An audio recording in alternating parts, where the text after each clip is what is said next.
Most men over 40 think their best days are behind them. But what if the truth is you're just getting started?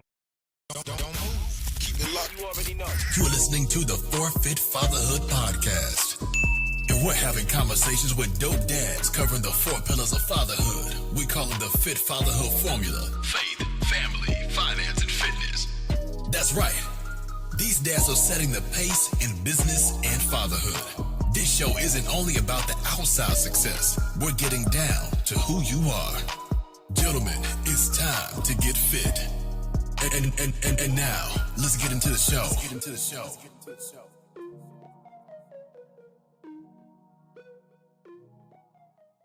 Today's episode is a powerful one.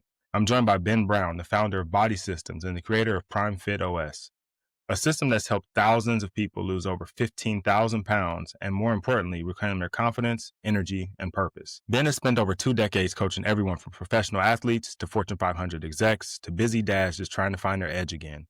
He's also a husband, father of 3, and living proof that you can lead your family, career, and your health without burning out. In this conversation, we break down how to reclaim your strength In this conversation, we break down how to reclaim your strength and energy after 40, build unshakable confidence through health, create your personal operating system for life, and how to be a superhero for your family without losing yourself in the process. Let's get into it. All right. Welcome back to the Forfeit Fatherhood Podcast, a podcast for fathers by fathers, where we talk about the 4 pillars of fatherhood, which are faith, family, finance, and fitness. And we're going to lean into, I don't want to say it's the 4th pillar, right? Because I think just kind of depending on where you are in your life, any one of these pillars could take priority or take precedence. But I think one of them is kind of the throughway in all of them. And fitness is that pillar, right? I think if we want to be fathers and we want to have a high quality of fatherhood, and we want to have that quality of fatherhood for longer, we've got to focus on our fitness. Like for me personally, I want to be a father for as long as humanly possible, right? I want to be a granddad, a great granddad, and if I can, a great great granddad. So the only way for me to do that is to take care of my health and my fitness. And my guest today is a man that is absolutely helping guys crush it in their health and their fitness. My guest is Ben Brown. Ben, how you doing today? I'm great, brother. It's great to be here. Thanks for having me. Yeah, we kind of talked a little pre-podcast. As both as coaches, we kind of understand how important fitness is. And it seems to be the one thing that is the easiest to let go of once we start trying to grab a hold of these other things, right? Like we become a father and immediately our finances, if they weren't already at the top of it, we've got to figure out how to pay for all these things.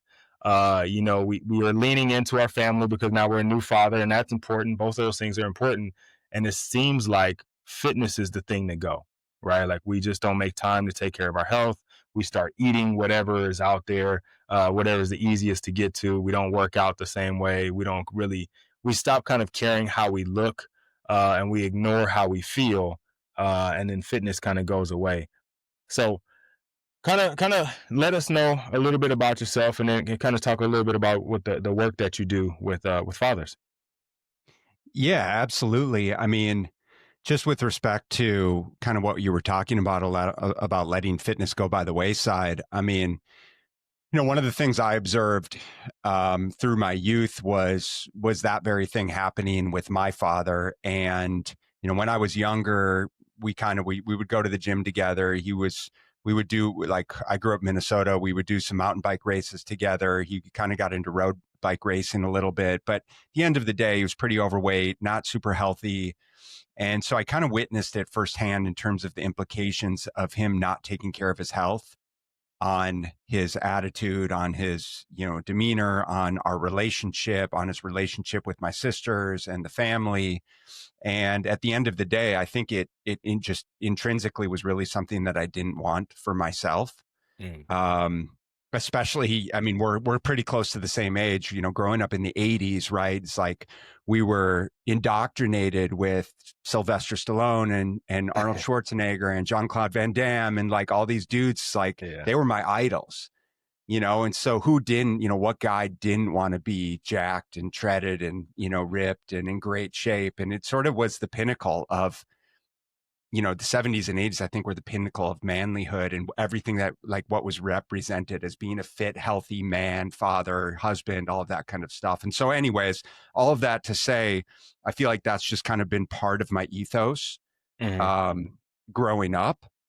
Because like I said, I grew up in Minnesota. I mean, I played sports growing up, but it kind of was plagued by a couple different things. I tore my ACL in high school, my junior year, for like first football scrimmage of the year. And so I had to miss the whole season, um, and kind of got really enamored with the physical therapy process because I was already Mhm. into fitness. I'd been working out. I started working out when I was 15, 16 years old, with weights. So, was kind of already pretty interested in the gym. And then throughout my high school and college career, I struggled a lot with just some like gastrointestinal issues, gut issues, IBS. I'd throw up a lot after meals, like really had a lot of food sensitivities, and conventional medicine really couldn't figure out what was going on. And I was on all the different antacid medications and got like the endoscopy, which is the camera down the throat to look at your stomach lining. And lo and behold, nothing was quote unquote wrong, right? There was no diagnosis other than you should still take all these medications. And so I had to figure out the answers for myself. And that took me down the rabbit hole of nutrition. And, so I was exploring the physical therapy and strength and conditioning route through academia. Like I played rugby for University of Arizona. I went up to grad school and studied exercise and wellness at Arizona State, started a personal training business. And then all the while I was studying clinical nutrition, ended up getting a second master's degree in clinical nutrition, just as really as I continued to understand more and more about how I could help myself. And then ultimately realized like I was developing all of these really powerful skills and tools to be able to help other people with all of their maladies, their nutrition, their gut health, their fatigue, their energy levels, their joint issues, to say nothing of just being able to like drop body fat and build lean muscle tissue. And so fast forward, now 15, 20 years later, I mean, that's essentially what we do with men and what I typically say some badass women is really just help them figure out and develop the skills and the tools to take full ownership over their health and well-being. Yeah, yeah, that's awesome, man. Like a lot of people have to like to take what you had to learn about making yourself better, right? And trying to figure that stuff out, and then going, hey, you know what? This can help other people, right? Is a huge step, right? Because you could have just figured out how to make your life better and just moved on from there, right? But going above and beyond and going, hey, I can help other people because I'm sure there's other people that had the same or similar situation as you with no real diagnosis. Just hey, you got to live like this. This is what it is, without the courage or the understanding or knowledge that you received about all of it, that struggle. And even people who don't have necessarily the same diagnosis, but a lot of us struggle with some of those similar issues, right? With some of the things that come from how we eat. And so Yeah. you kind of taking that and sharing it is huge. I think it's super important. Yeah. I mean, listen, honestly, it really was a product of like, I didn't really want to do anything else. It's just like Mhm. I was good at fitness. Like Yeah. it's what I like to do. And I honestly, I probably goofed around way too much in college to qualify to do anything else. So the Okay. next logical step, I mean, I'm sure there's plenty of guys that know how it is. And it's just kind of like, we go the route that makes the most sense or is sort of the lowest friction provided. So it's like, listen, I got to keep getting better. I got to keep up leveling my skills. And so it was, well, I'll go to graduate school. And then I really got immersed into strength and conditioning, found some amazing mentors. And so it's really just been I mean, I feel very fortunate um, to be able to do what I do and man, as challenging as it is, being an entrepreneur, being on your own and raising a family and, having a wife that is for the most part staying at home and, doing the incredibly important wife things and mom things. Like it's challenging. It's challenging. And that, brings up like, how do you prioritize your health and fitness amongst all of those, right? All of those challenges that we experience as dads. Yeah. Yeah. Well, let's talk about that, right? Because there are guys that read that line of thinking that you just went through right there that resonates, right? Is we have a business, or even if if we just work for someone, right? We have a Yeah. 9 to 5. But we do have all these other responsibilities. We have all these other things, and we're trying to figure out, like, we understand that fitness is important. But if we start listing things, right, the roof is important, my wife is important, my kids are important. Fitness isn't like trumping any one of those things for us right now. Like, how do you find time, or how do you prioritize fitness? Like, what is it that a guy with all of those same things you just mentioned, what is it that he should be doing, or what's the first step, I guess, to kind of get back into that? It's a great question. And I think the first step is acknowledging it's not one or the other. You know, Mm, it's understanding that if you prioritize your health and fitness, like if you prioritize eating healthier and making time to exercise every day, you're not taking away from the other things in life that matter to you. You're adding to those. You're adding energy, you're adding confidence, you're adding the example to your kids, right? You're adding just your magnetic presence, right? The energetic field that you develop around you, uh, and that's where you have more to give, right? As cliche as it is, it's true. And any guy listening that has prioritized their health and fitness and makes it part of their day to day understands viscerally that relationship, because, you know, it's not that we don't typically have the time. We're just not prioritizing it. And you know, one of the things I do with my clients is like, we will do a time audit, Rod, mm, and I'll have them straight up pull out their phone and show me their screen time. It's like, hey man, you know, you've yeah. got 2 hours a day on Instagram. Now you tell me that that's more important than making time for your fitness. And honestly, this is not like a pointing the finger judgment. It's we all do this shit, but it's Right. simply acknowledging that we're simply just not prioritizing our time appropriately. And one of the things I always say is like, show me your calendar and I'll show you your priorities. Hmm. And so if we can acknowledge, right, that there actually is time in the day where we're probably wasting time doing this, that, and the other, watching TV, scrolling social media. I am just as guilty of everyone else. You know, going out to eat, that's taking you time. It's costing you money that you could be, you know, cooking healthier, cheaper food at home, blah, blah, blah. Right. But the point is, first and foremost, it's just making that mindset shift of let's agree that it's not really a time issue, it's a prioritization issue. Right. And if we can simply, and then the second step, right. And if we can just say, okay, well, it's not unreasonable for me to spend 30 minutes a day on my fitness and or on my nutrition. Hmm. Right. So, right. We can all agree to that. I'm sure Right. everyone Yeah. listening, yeah, that's, Absolutely. that's pretty reasonable. Right.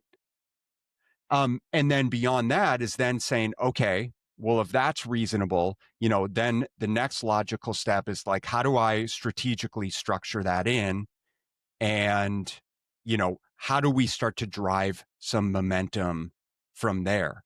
Because I think one of the things that so many of us, especially if like we've been an athlete growing up, Hmm. oftentimes we have kind of this all or nothing type of mentality around our health and fitness, right? It's like, you know, I'm going back to like my high school workouts. I'm going to hit 2 a days. I'm going to eat super clean. I'm going to do 75 hard. I'm cutting out the booze, no Yeah. sugar, no carbs, right? And I'm going to crush it for the next 30 days going up, leading up to my Cabo trip.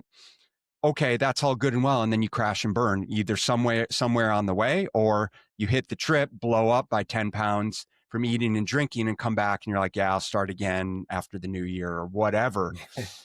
And so the differentiation is acknowledging that it doesn't have to be this crush yourself in the gym, boot camp style, barf after every workout, uber restrictive dieting mentality, Rod, right? It's simply like, hey, where are some areas where I could simply start to make better decisions? Can I cut back on the alcohol?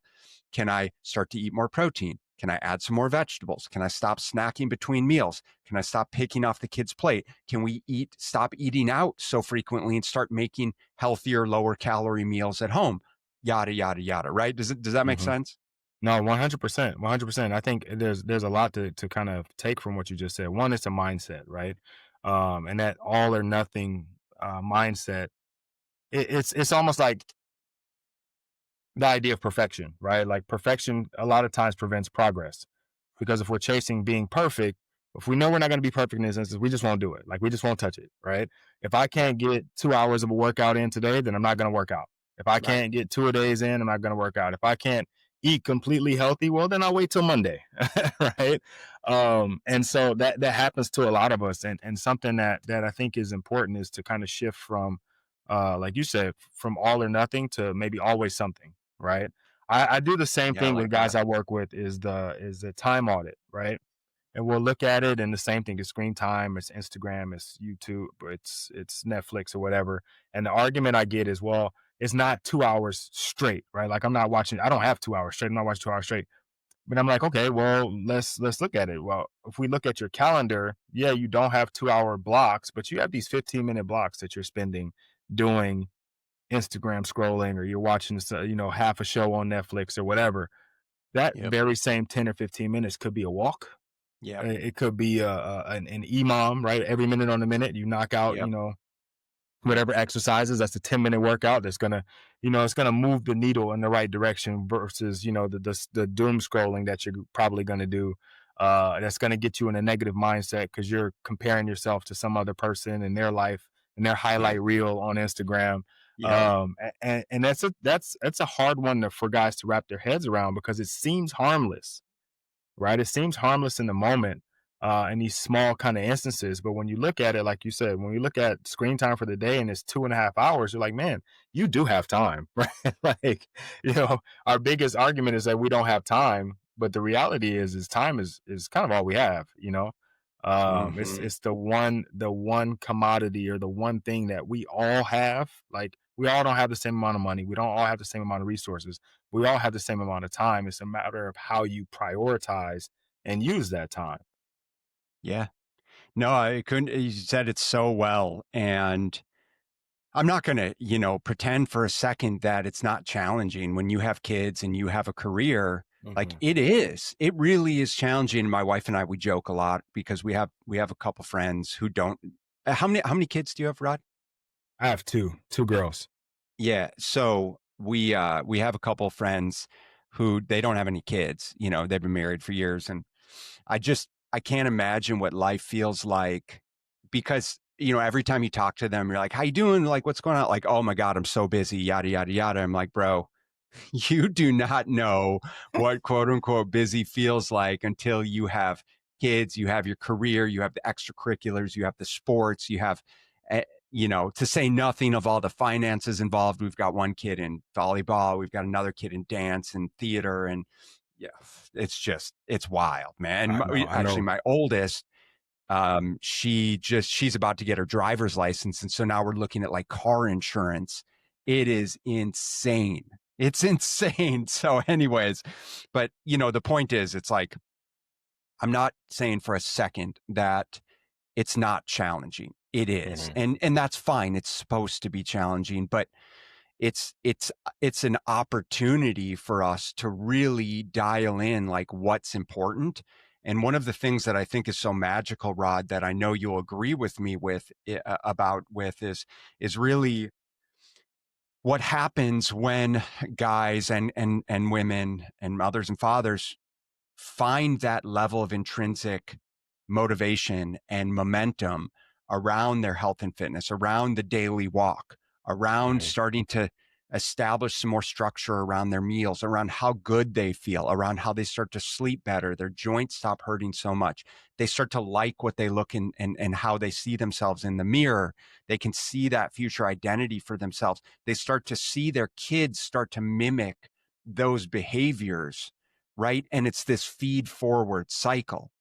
And so I think that for so many people, it's really just starting to roll that, get that ball rolling and starting to get that initial inertia Mhm. so that we can start to break through some of those existing behaviors and patterns that aren't serving us.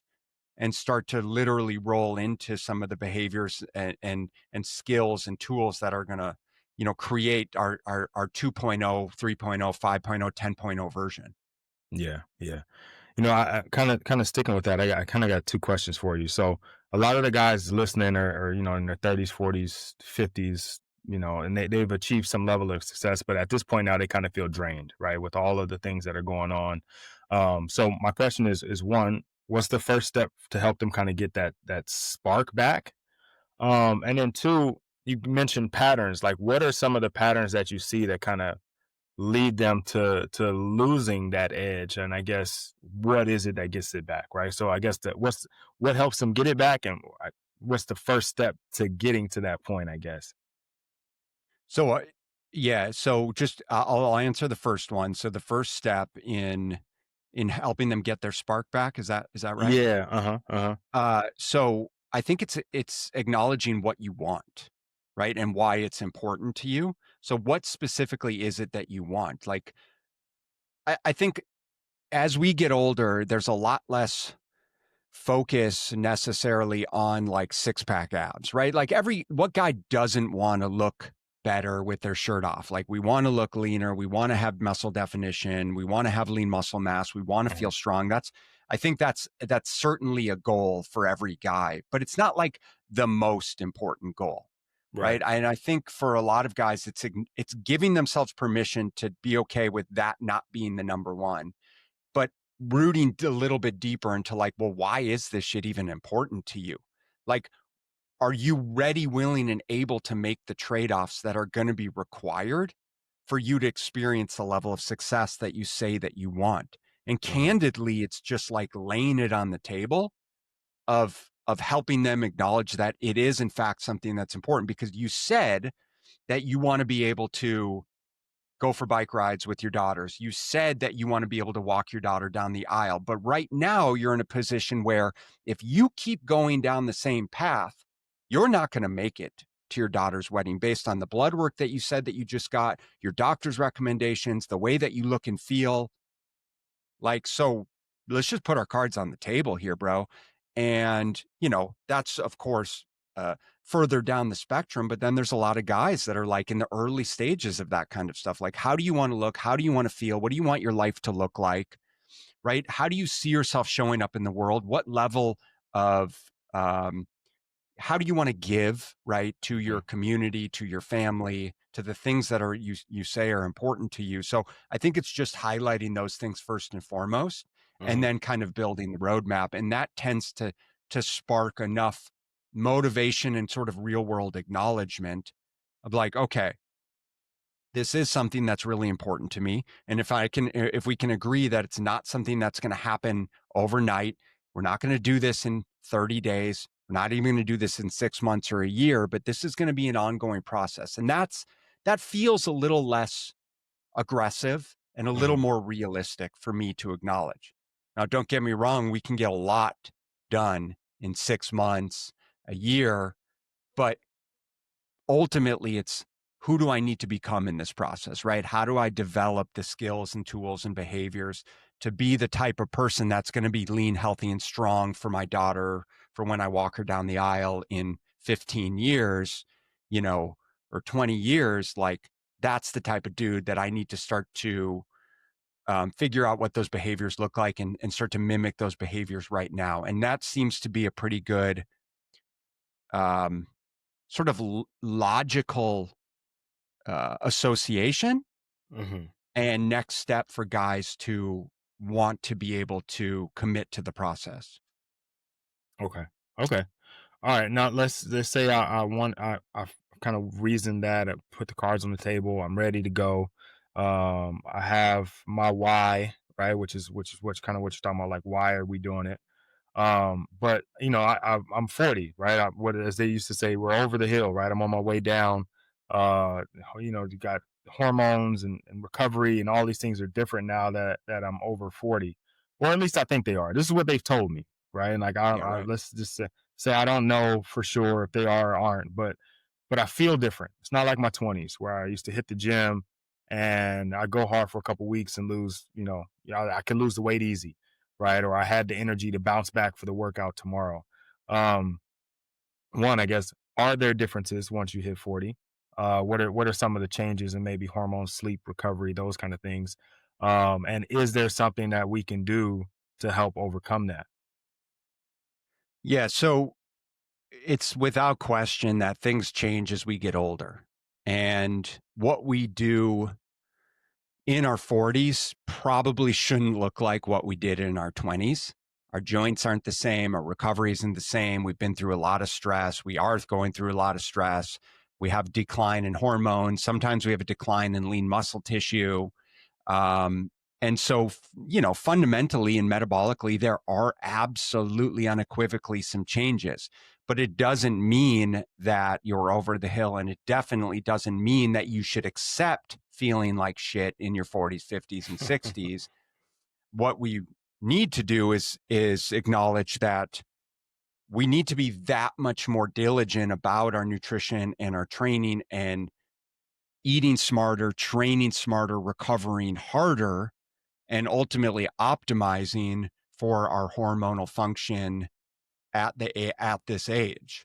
And so that looks like, certainly being a lot more diligent about our nutrition and planning and preparing, because we can't get away with what we got away with in our 20s.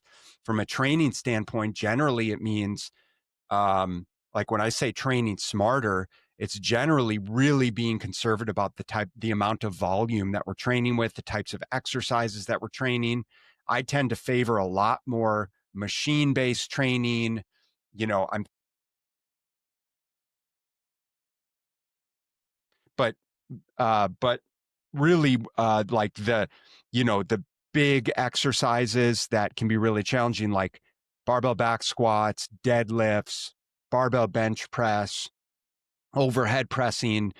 Typically those exercises are out and just not worth the risk, Mhm. if you will. And so that's what I mean when I say train smarter. We want to be able to um, what I typically say is we want to be able to live to train another day, Mhm. and not just try and kill ourselves like we used to do.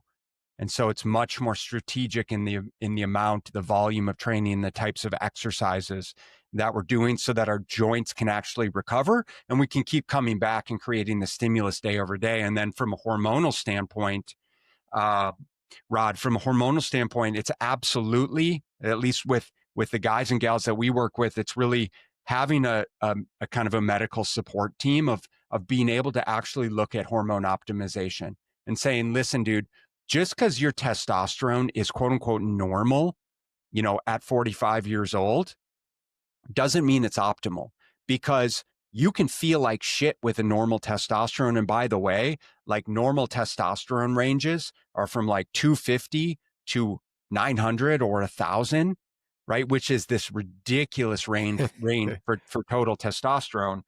And listen, it's to say nothing of free testosterone, it's to say nothing of sex hormone binding globulin. And there's a lot of guys that we work with, have worked with, and that we consult with who are in the quote unquote normal range, and they feel like crap. Like they Mhm. feel like crap, whether, it's right in the middle of the range, whether it's in the high normal range, or whether it's in the very, very low end of the range, despite the doctor saying you're fine, you know, it's not fine because you have symptoms of low testosterone. And so that's going to lend itself to obviously low libido, low muscle tissue, um, poor recovery, harder to actually put on muscle mass and recover from your exercises, lethargy, poor cognitive function, low energy. The list goes, potentially poor sleep, low drive. So sometimes having that addressed, and I'll always the first thing we should do is optimize for our nutrition and our training, right? Manage our stressors, which is easier said than done, making sure we're sleeping enough. And then it's like, hey, are there things that we need to do from an actual hormone optimization standpoint? Do we need to consider testosterone optimization? If so, then we usually will align them with a provider that can help support them through this process in a really progressive way. But those are the considerations that go far above and beyond kind of just like, here's the stuff I used to do when I was younger. Yeah, for sure. For sure. It was definitely I definitely wasn't thinking about any of that stuff when I was in my 20s, right? When I was still playing college football or even right after, it was like I didn't even warm up. It was we get to the gym, we just get into it, right? Like just make it happen. I'm realizing now that if I don't warm up, like I'm going to be paying for it later. So I definitely take the time to warm up. And that's just on a small scale, right? That's just like a small thing. What you're talking about goes way deeper than that. Um, so obviously you're a coach with body systems, but I saw that Prime Fit OS. What is Prime Fit OS? Because it sounds like you had some really detailed answer just now, and I'm assuming that some of that comes from the operating system that you've created. Yeah, I mean, that's exactly what it is. It's really the systematic process that we take our clients through to help them get, great results. And it's really Hmm. kind of priming the system. And so there's kind of three kind of unique phases, if you will, or three strategic phases that we take clients through to Hmm. build their own personal operating system around their health and fitness. Ultimately, it's like we have to have strategy and structure and systems in place. So that's what I mean by saying operating system. It's the same thing we would look at in business. Is like, what are our KPIs? How are we objectively measuring progress? and and so first and foremost what we do is we kind of prime the system and we really do an audit like we were talking about with time. We're not just auditing for time. We're creating awareness around calorie intake, around weight, around circumference measurements, around sleep quality and quantity, around hydration levels, around maybe it's the blood work and what's going on with the different hormone levels, with lipids, with blood sugar, with inflammation. And so objectively, first and foremost, it's like we're doing an assessment. Where's our baseline? Where are we starting from? And then similarly, it's like subjectively, where are we starting from? Hunger, energy, cravings, mood, libido, digestion, cognitive function, right? What's going on and how are these things correlated? Then we give you the tools through this priming process to really start to take ownership around these variables. Tracking our steps, tracking your calorie intake, starting a strategic strength training program, and us actually taking a look at like your movement patterns and where do we have opportunities for improvement? How can we drive injury prevention or, perhaps regeneration or rehabilitation process. And so this is building the foundation, right? It's Hmm. giving you all of those fundamental skills to truly take ownership and responsibility over our decisions so that you have autonomy, Rod, because no guy wants to be told what to do, whether you think you do or not. I think it's so funny in the nutrition space, like so often we want to just absolve ourselves of responsibility and just say, just tell me what to do, right? Just tell me what to Hmm. eat. Just give me the meal plan. Just here's the check mark, green foods, eat these, X foods, red check mark foods, don't eat these. And that's not the way we work. Like from a behavioral psychology standpoint, like most humans do not respond well when they're told what to do. And so instead, we need to have autonomy over this process. And I want you equipped with the ability to make decisions that are right for you. So the priming process is giving you the ability to do that. That's where we transition into, once you have that, we usually see some pretty solid movement, usually in terms of scale weight or body composition changes or energy or sleep quality or confidence or cognitive function, or and usually all of the above. And that's kind of blends into the transform phase, which we really start to root into these things. Now we can create some more specific parameters around your calorie intake, around your macronutrient intake, if necessary, around some more strategic, specific type of training for, whatever your goals are, whether it's fat loss, whether it's muscle building, whether it's performance, maybe you're training for, some sort of endurance race or a big, huge hike, we got a bunch of guys that do Grand Canyon, like rim to rim, stuff like that. So then we'll kind of focus a little bit more on those specific things through our transform phase. And the other thing to consider is the cyclical nature of our lives, Rod, in the terms of, um, there's just always these undulations, right? And we call this the nutrition seasons, but it's basically like, listen, right now we're in fall, right now is usually a pretty good time to drive some fat loss. Kids are back in school. We sort of have this runway leading up to Thanksgiving and then the holidays. And it's a beautiful time to start to tighten the reins. A lot of people have kind of let it go over the summer, right? So we can start to dial things back in and then drive some momentum, especially before the new year, which you and I both know obviously is always a great time to kind of put the pedal to the metal as well. But then, we hit things like spring break, summer break. And so it's always these undulations. And we want you to be in a position like we were talking about with the all or nothing thinking. You have to have the mindset of understanding when it's appropriate to double down and when you need to kind of lay your cards down or just back off a little bit and be okay with just some level of stagnation, but also having the tools and responsibility to live in that gray. And that's really what we talk about in our sustain phase is like, how do we manage these seasons? When are we doubling down and driving for performance or for fat loss? Or are we taking a prolonged kind of muscle building phase? And what's that's going to look like with all of the responsibilities, the travel, the things that are coming up? Or is that even reasonable right now? And so it's kind of being able to zoom out and look at the big picture, because we can crush it for the first 6 months or a year. But ultimately is like I said, when we talked, when you asked me about sort of the long term, is we have to build the kind of realistic picture of what this long-term process is going to look like. Otherwise, guys are just getting stuck in these kind of yo-yo feedback loops, and it's not serving us well. Yeah. I think most of us can agree that there's this yo-yo idea where everybody's gained or lost 20 pounds, a bunch of times, right? You locked in, you worked hard, you lost 20 pounds, and then whatever you were losing weight for came, and then you lost the drive. Yeah. But what I like about what you just talked about is the long-term look at it, right? It's like, is it sustainable to go hard like that all the time? Two, the reality is there are going to be you're doing all of this to live a certain quality of life, right? Like you're not a professional bodybuilder, you're not a professional athlete.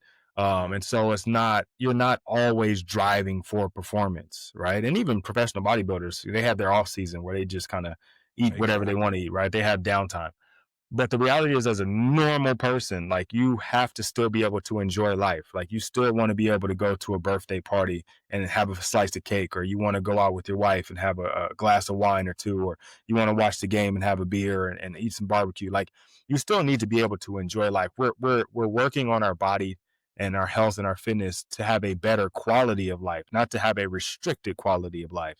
And so I like the fact that you have that's kind of like pull out and let's see the big picture. Like, yes, we are working towards something, but the reality is there are going to be these kind of peaks and valleys and these times where maybe we're not driving so hard towards that thing, and it's real and it's okay, right? Because I think, again, we get back into the all or nothing, right? Where I'm not trying to lose weight right now, or I'm not trying to hit a certain goal right now because I just finished my 5K or my marathon, and so I just fall all the way off. Right. And then I got to start all over. And in the new year, though, because we're at a very interesting time right now. This kind of right around Halloween, guys or people in general are making a decision whether I'm going to keep pushing until Thanksgiving or I'm just throwing up my hands and it's the new year. Right. I'm just going to eat whatever until the new year and then start all over. So it's wild, man. And you said that very well. And I think that's definitely the most important component is acknowledging what you want your life to actually look like. Because I'll tell you what, man, 6-pack abs are great, but generally they're just not worth the trade-offs that are going to happen. The beautiful thing is you get to make that decision for yourself. Is like, where is the juice worth the squeeze? And I want you to, I want to be able to give you the tools to get as lean as you want to get.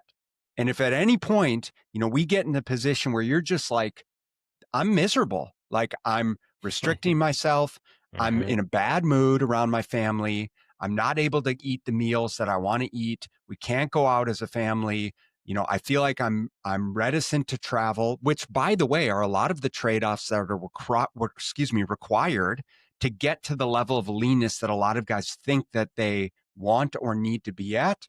And it's a beautiful thing. as much as I would love to like post your pictures online of you being just shredded, from big guy to shredded, it's like, dude, I would so much rather you give yourself permission to not feel like you have to live up to these unrealistic expectations Mm-hmm. and be okay being the dude who's like, you know what? I'm actually not making myself feel like shit for once for the decisions that I'm making. At the same time, I'm also not eating like an asshole every Right. single weekend. And I'm okay now being the dude that just has 1 or 2 beers. I enjoy some wings and maybe a couple slices of pizza here and there, but I'm not the dude that has to do it Yeah. all clean or just blow it all to hell. That's Yeah. a beautiful world to live in. Yeah, yeah. A guy I used to coach with used to say this all the time. Where we watch film on Saturdays, and he used to always say, it's never as good as it looks, and never as bad as it looks. The truth is somewhere in the middle, and I think that kind of aligns with what you're just saying. Is like, hey, getting a six pack and keeping a six pack is hard. I don't. I like. I commend Yeah. everybody that can do it, that especially if you're doing it naturally, like it's hard work, right? There's a lot of sacrifices. There's a lot of eating stuff that you're tired of eating. The workouts suck, right? Like they're hard. They're harder when your body fat percentage is lower. Like it's hard. On the flip side of that, it's also hard to eat like crap all the time. Your Mm, body hurts, you're inflamed, your back hurts, your knees hurt, you're tired, you're lethargic. The truth is like, let's get somewhere in the middle where we're not comfortable, right? Because comfort is, that can be a very mhm. slippery slope where we're still like, where we're thriving. I'll say that, where we're not like struggling and we're not like doing too much. We're in the middle where we're thriving and we're happy and we're healthy and we can do all the things that we said we wanted to do. Like we mentioned earlier, we could play with the kids. We can go ride bikes. We can work out and feel good about it. We can Yep. walk up the stairs without having to breathe heavy. We can go to the pool on the weekend and take our shirt off and not feel bad. Yep. Let's find that middle ground. I think we let ourselves go for so long that we feel like we have to swing the pendulum all the way back in order for us to feel good about it. But along the way, you actually find like, okay, I'm just gonna hit the six pack because that was my goal. But then once I Right. get there, like, all right, let's find something that's livable, right? Because I've had a six pack numerous times in my life. I try to stay somewhere near it just in case I Yep. want to have the drive to go do it for like well, we're going to the beach and we're gonna take pictures this weekend, so I would make sure I'm locked in. Yeah. Um, but I'm not on that all the time. Like I can't be. I got kids and they have candy and they have leftovers that they don't want to Yeah. eat. And sometimes I gotta, like dad's gotta get some dad tax on. If I gotta open up the package for you, I need a little dad tax. Like Dad and so tax. I can't keep a six pack eating dad tax. It's not gonna work. Touche, man. I love that. And no, I agree with you. I mean, you got to be close enough to shredded to be dangerous. I mean, that's definitely Yeah. my motto. If I'm 6 weeks out, 4 weeks out, I'm in a damn good position right Right. there. And I hold myself to very high standards. And you know what? I would certainly encourage every guy to do that. But the cool Yes. part is like, as you start to go down this road, you have the ability to really start to raise the floor and raise your standards and raise your non-negotiables. And that's where it's wonderful because it doesn't become just like get the six pack, take the pictures and get out of there, Hmm. and like, good, I'm glad I hit that bucket list. I'm never going to do that again. That's not what it's about. It's Right. about, like I keep saying, is what skills, tools, and behaviors am I building through this process to the degree that I'm actually someone who really enjoys exercising. Like I really enjoy going for walks every day. I really enjoy eating healthy foods because it makes me feel good. I can think clearly. I can have logical conversations with people like you. I can lead my clients and my family by example to the degree that I always want to challenge myself to continue to excel and do better. But yeah, it just looks differently now than it did back when I was getting six pack for the first time. Yeah. And that's what I would encourage guys to think about is how do you become the type of person that just genuinely enjoys doing the things that lean people do, lean, healthy, strong people do, because when you do that, then it no longer is about trying to be as lean as you can. It's just about, I do what I enjoy because it makes me feel good. And Yeah. and I'm also leading by example for my family. And by the way, they're now mimicking my behaviors. And this is how we improve. Honestly, honestly, this is how we improve the world. Yeah. Yeah. Yeah, I like that. You're skilled enough to be dangerous, but wise enough not to be, right? Like you Mhm. just you can get there in a few weeks time, but you know that you don't need to be there, and you don't need to be dangerous in the other way, right? Where we're just completely unhealthy.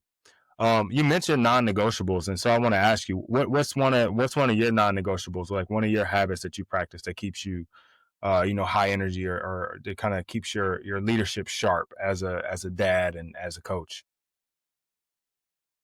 I mean, I have a few, but I think one is definitely like my bedtime.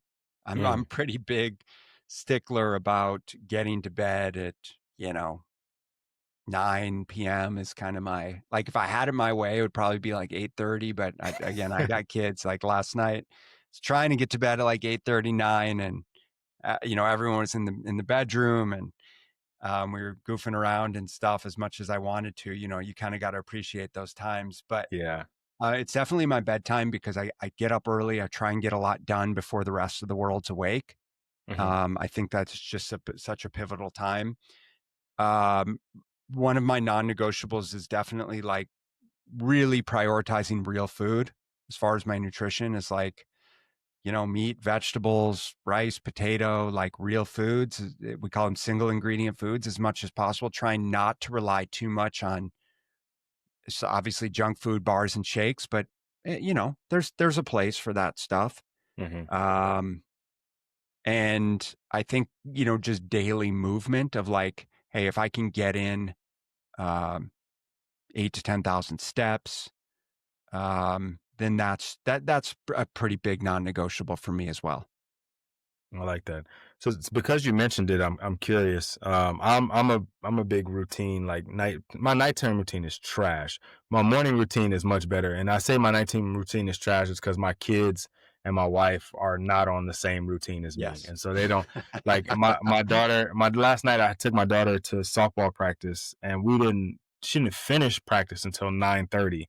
So we Oh got home God. at like Yeah. 10, which means, I had just got home. It was the first time I got to spend some time with my wife. So I didn't go to sleep until midnight. Yeah. And so, like, my nighttime routine is just all over the place. My morning routine is pretty solid.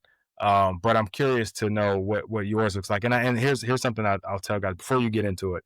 I think the key to a solid morning routine, and me notwithstanding, the key to a solid morning routine is a really solid evening routine. So I'm curious to hear what yours are. Yeah, I mean, my morning is I'll usually wake up at like 4:35, somewhere in there, depending on what time I get to sleep the night before, and then it's get up, glass of water, instant coffee. I got a couple different like instant coffees that I rotate through, and depending on the time of the year, like during the summer, it might be and it's lighter earlier. I might just grab the dog and go for a walk. Um, Otherwise, it like this morning was some journal, like just like, three things I'm grateful for. And like, Mhm. um, I have a journal that kind of prompts like a couple questions, but generally it's just some projecting out like what I want for the future, what I'm grateful for right now. It's just putting down my most important things. Like I've got some note cards, like the most important things I'm going to do today that I need to focus on. Um, it's just getting clear on those. I'll do maybe probably 3 or 4 days out of the week. I'll do like 10 or 15 minutes of a guided meditation. I use Headspace. Okay. And then, yeah, and then it's either dig into work or usually it's like then if it's kind of 5:36 by then the kids are starting to get up and from 6 to 7:15 it's like lunches, prep lunches. Hmm. I try and cook the kids breakfast every day and my wife breakfast every day. That's like my dedicated family time because after that I'm nose down in work Yeah. as much as possible and I'll usually eat, right around then as well.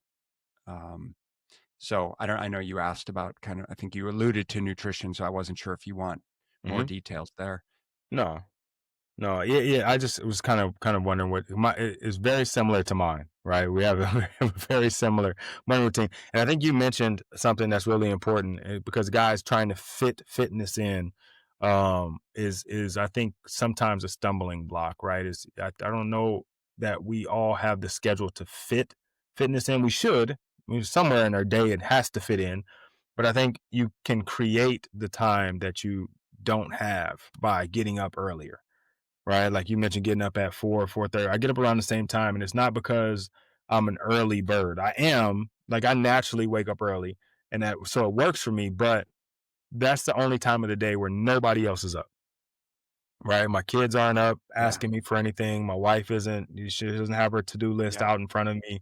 I don't have any work appointments or meetings. No one's put anything on my calendar. If I get up early, it gives me the time to dedicate towards myself first, right? And it's one of those things that I have to tell myself. It's like when I'm on the plane, I have to put my mask on first before I can do anything for anyone else. And Yep. so getting up in the morning early or earlier than everyone else gives me that opportunity to get my mask on, make sure my oxygen is flowing right before I can save anybody else. Yeah, dude. I mean, listen, I think here's what I think. I think having a routine is important. I Hmm. don't think necessarily that you have to like meditate and journal and cold plunge and do all of these things. Like, it's important for me because I know myself, I get really anxious if I don't have clarity around the things that I need to focus on for the day. I get really easily, I don't know if I'm ADD or what, but I get really easily distracted. And as a Hmm. business owner, there's a never ending list of things that I quote unquote should be doing. And I found myself going down that rabbit hole way too many times, to the degree that if I know unequivocally, if I just get these few things, one or two or three things done today that I know I have time to do and have made time to do, it's going to be a successful day.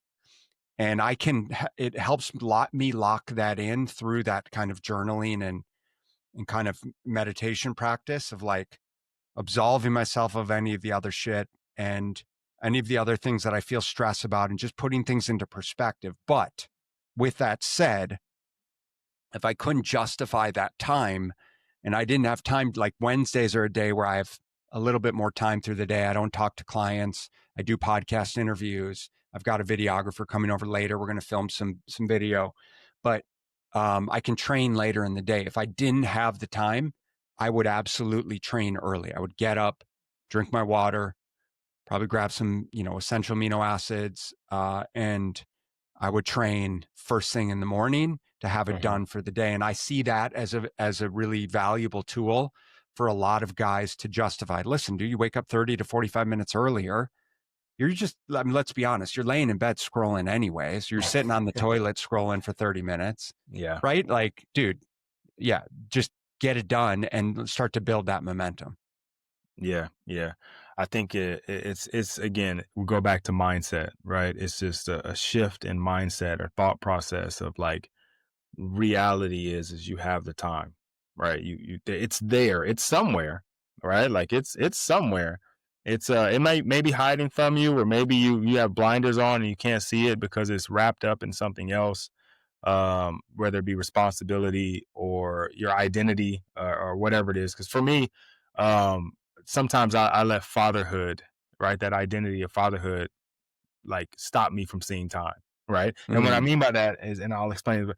So sometimes, like, I'm doing something for my kids, and so I can't do this other thing, mm, right? Like, but there's still like the time, like, oh, I got to take my daughters, and this used to happen to me. I got to get my daughters to school, so I'm not gonna have time to work out in the morning. And I was like, mm, yeah, actually, if I just wake up, 20 minutes earlier, I actually do have enough time to get the workout in. mhm, Instead of like, oh well, I'm just gonna get it in the afternoon, right? Because I had did that for a while. I'd done that for a while. I was gonna get my afternoon workout in before I go train clients. And it worked until it didn't. And then it was mhm, like, then it became an mhm, excuse, It's like, oh man, I got a client that wants to come in a little earlier. Can't wake up, I can't get my workout in the morning because I got to take the kids to school. Client's coming in earlier. I'm just gonna not work out. And then in my head, I reasoned it like it's just a season. It'll pass. And then it got to be like, oh, I missed this week's workouts, and next week I got 2 in, and then the following week I did good. I got 3, and then the next week I didn't get any, and I was like, whoa, whoa, whoa, whoa, whoa. Like I personally can't live like this. I have to change something. Yeah, dude, it requires a tremendous amount of intentionality. But the cool part is, and I'll have these conversations with a lot of guys, because I got a lot of guys that like travel a lot for work, and genuinely, like, they don't have time for an hour workout, or Right. between, getting in there 10 to 15 minutes of like a warm up, and like getting, depending on the time of day, like if it's first thing in the morning, like you can't roll into the gym and just start hitting like trap bar deadlifts. Like you got to get the nervous system engaged, the joints loose. I don't know about you, but it takes me, a solid 10 or 15 minutes to get kind of loosened up and warmed up and my mind right and ready to crush. And that's valuable time. My point in saying all of this is we have guys where I'll, build out a 3 or 4 day kind of dedicated, maybe it's a full body routine, but we'll split it up over 6 or 7 days. Yeah. Right. And there's nothing wrong with that. Again, it's just the mindset shift of giving ourselves permission to do things a little bit differently than what we would have done in the past, and what's deemed like best practices through social media or whatever influencer says. No, you have to do fasted, cardio, or it's 4 days a week training to optimize for lean muscle tissue, blah, blah, blah, blah, blah. Dude, what works best is what works for you and that you can be consistent with. Right. And so I'll tell you what, if I can take the appropriate amount of volume, whether you're getting it in 3 days or 7 days, it doesn't matter, because week over week over week, if we're progressing appropriately, then you're going to get stronger. You're going to get leaner. You're going to put on lean muscle tissue, whatever that goal is that we're shooting for. Again, if we build it in a way where you can be consistent. And so that's where it goes back to like, let's just frame things appropriately. Let's help you absolve yourself of the I should be doing this and I should be doing that, and zone out all of the BS that you're hearing and reading about, or you think you should be doing. Right. And let's just figure out what you can realistically commit to, and we'll build from there. Yeah. Yeah. Consistency is definitely the key, right? And that kind of like you talked about kind of breaking that up over each day is going back to that always something, right? Like it doesn't have to be all or nothing, right? It's we're getting something in consistently that makes sense, that works for you. I tell people that all the time with diets, like all of them work for the most part, right? Because all of them put you in a caloric deficit of some way. Somehow they manage to get it done. But the one that really works is the one that works for you. Period. Like it just there's not really one better than the other. They all are better or worse depending on your situation. And so you got to find the one that works for you, not for a short period of time, not for just like the 4 to 6 weeks. Like what is it that you can do consistently? Like what is realistic? Like intermittent fasting is phenomenal. I personally, just because of the way my life works, I can't do it consistently. My weekends, I struggle with it. It's just hard for me to do. Monday through Friday, I can crush it because my schedule is very like the same, right? But Saturday, Sunday, we could be at a tournament for, 14 hours. Like my schedule is not the same. And so for me, it works, but it doesn't. So I'd rather do something that I can do more consistently, just and live my life comfortably without worrying about, oh man, it's my window. I can't eat anymore. Oh Jesus. Now my what is it? My 8:16 or whatever my window is now turned into like a full blown fast. Like I can't eat until tomorrow now. So oh man, amen. I could not possibly agree more. And the cool part is like you guys get to decide that for yourself. It's not it's not up to me. It's not up to us to tell you what to do. You have the opportunity to kind of figure out best practices for you. And that's incredibly liberating. It's the whole, you teach a man to fish adage, right? And that I couldn't possibly want anything more for the guys listening, for the clients that we end up working with. is to give them that level of empowerment and autonomy. Like, dude, if Mhm. it works for you to intermittent fast, you go for it and you crush it. That's amazing. I'm with you, Rod. Not ideal for me. There might be a couple days a week where I inadvertently will, just because I've got a really busy day, really busy morning, in which case, cool. I ended up intermittent fasting. Wow, awesome. But, it's not, it doesn't have to be this dogmatic kind of zealotous approach of like, ooh, I ate a processed food, or I ate before 10 a.m., or God forbid I eat, some of my kids' gummy bears. Like, big deal. Yeah, yeah.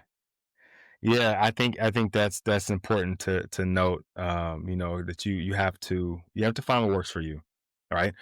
With with the context of it is building your overall fitness, right? Because it definitely works for me to just, we didn't cook dinner. Didn't feel like cooking dinner. We go eat fast food. That works, right? But that doesn't work in the long term. It doesn't work towards building better fitness, right? And then when I say do what works for you, I mean do what works for you with the intention of taking care of your health, reclaiming your energy, becoming the leader that you want to be, being healthier, those things, right? Not Amen. just taking the easy way out. No, amen. 100%, 100%. It's with full conviction that you're making better decisions, Mhm. and you're just making the decisions that are right for you under the circumstances. And if it means, a few nights a week because of sports and extracurriculars, you guys ended up eating out, then it's how do I be intentional about making the best decisions possible? Like, we're going to go to wherever we're going to go to this place so that I can get like chicken and some vegetables versus Wendy's, Right, or right. if we do go to fast food, I'm going to order what's logically the healthiest or the lowest calorie, highest protein choice possible under the circumstances. Is it ideal? No. Is it the best decision I can make given the circumstances? Yes. And when you're equipped with the ability and knowledge to do that, that's a very powerful thing. Yeah, yeah. Yeah, I was in a similar situation yesterday. I had to pick my mom up from the airport, and I had just come from a work event, and so I had like just a little bit of time. Right next to the event was a Panda Express, and I was like, man, I'd never eat that place, but I don't have a choice, right? I got to make it to the airport in time, and I'm starving.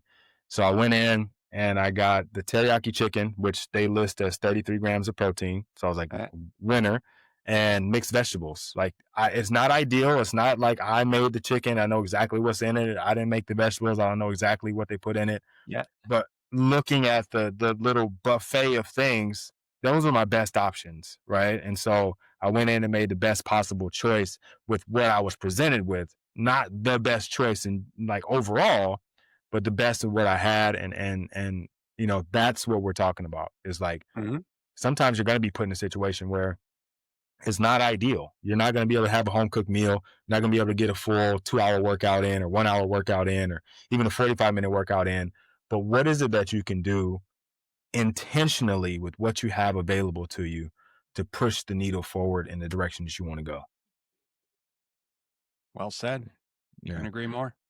So we obviously we talked about fitness, we talked about fatherhood. But I had a question for you. If I don't.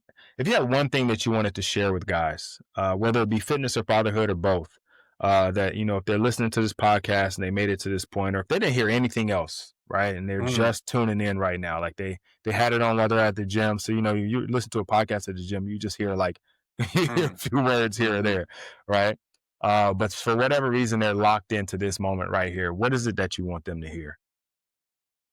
One of the things that I have been rooting into for myself, for what it's worth, um, is really figuring out. It's really just kind of being okay, figuring out who you are and being okay with like your respective goals. And so what I mean by that is like, what's my level of commitment to fatherhood, my level of presence with my kid, the way that I interact with my children, how I find fulfillment in the time that we spend together. What do I resonate with and who do I want to be in the gym and with my level of fitness and with my physique? What makes me feel good around my nutrition? the way that works with my schedule, my priorities within my business and the type of business that I want to run, and my relationship with my wife, the way in which we communicate. And that's going to be different than any other guy. But it's not hard to get distracted by, like I talked about, is all the things that we think we should be doing as a man, as a husband, as a father, as a leader, as a business owner. And it's not hard. And I'm just as guilty of this as the next guy, perhaps more so, of feeling like I'm not living into what I should be doing based on unrealistic expectations. And I would give guys permission to just put the kibosh on that, because it is absolute nonsense. I think that, we are all showing up as best as we can. We're doing the best that we can under the circumstances, which is not easy.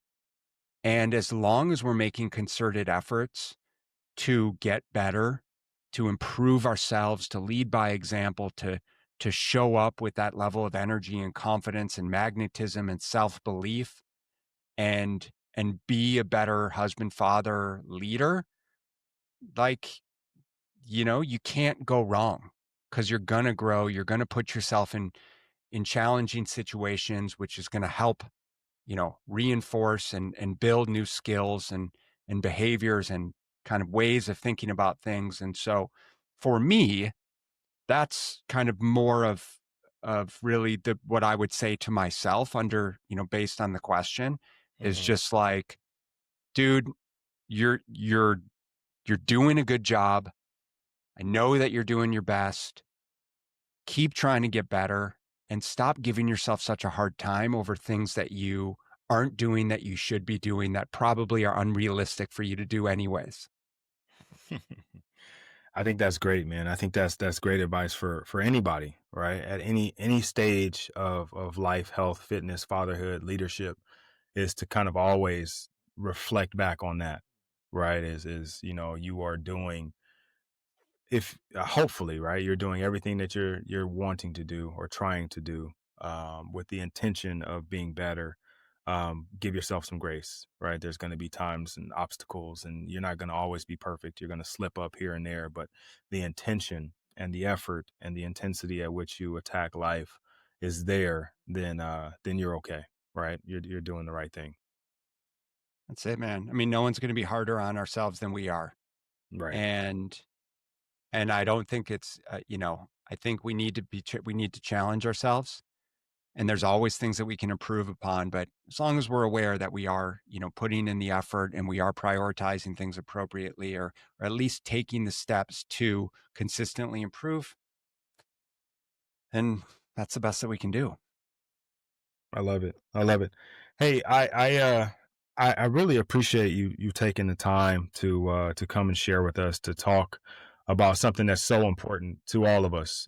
Even for you and I, who are obviously, this is in our wheelhouse, but this is something that I always reference, as Simon Sinek, is the infinite game, right? It's like, this doesn't end until life is over, right? We're always focused on fitness. We're always focused on fatherhood. Like, we're a father forever. Our fitness matters forever. And it's something that we're always working towards or on. So I thank you for coming and kind of sharing your perspective on something that's so important, sharing your ideas, your training program, your system, with our guys. If guys are wanting to reach out to you, if they're wanting to connect and learn more, or they just want to say, thank you for joining us on the podcast, give you a virtual high five or something like that, what's the best way for them to do that? Yeah, I mean, I would love a virtual high five and love to connect and have conversation. You can hit us up on Instagram at Body Systems Coaching. I am actively involved and respond to every message in my DMs, so don't feel weird reaching out. I'd love to have those conversations. You're welcome to email me, ben@bodysystems.com, and I'm sure you'll have our information, Rod, down below in the show notes. And then if anyone's interested in kind of learning more about, or at least listening to our podcast, we have a podcast called The Smart Nutrition Made Simple Show. And that's on all podcast platforms, The Smart Nutrition Made Simple Show. So yeah, would love to hear from you, and grateful to all the guys and gals that listened in, and grateful to you, Rod, for taking the time and letting me share my journey with you guys. Yeah, definitely appreciate it. I'm not just saying that for the podcast. I really appreciate anytime anyone comes onto the episode or comes onto the podcast and shares. I understand how important time is, and taking an hour out of your day, as we talked about, right, throughout this episode, how important time is. Taking an hour out of your day isn't easy. But I appreciate you extending yourself and sharing with other fathers, with other men, with other leaders, in an effort to help make them better, and ultimately make our world better. So I appreciate you. Thank you. Thanks for having me. All right, brother. I'll talk to you soon. Take care. All right. Big thank you to Ben Brown for joining us and sharing so much wisdom.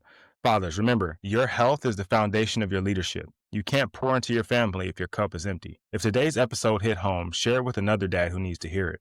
And make sure you're subscribed so you don't miss what's next. And if you're ready to start reclaiming your own edge, comment father on Instagram or head to forfeitfatherhood.com to get your free father's roadmap and join our community. Until next time, keep leading with faith, family, finance, and fitness.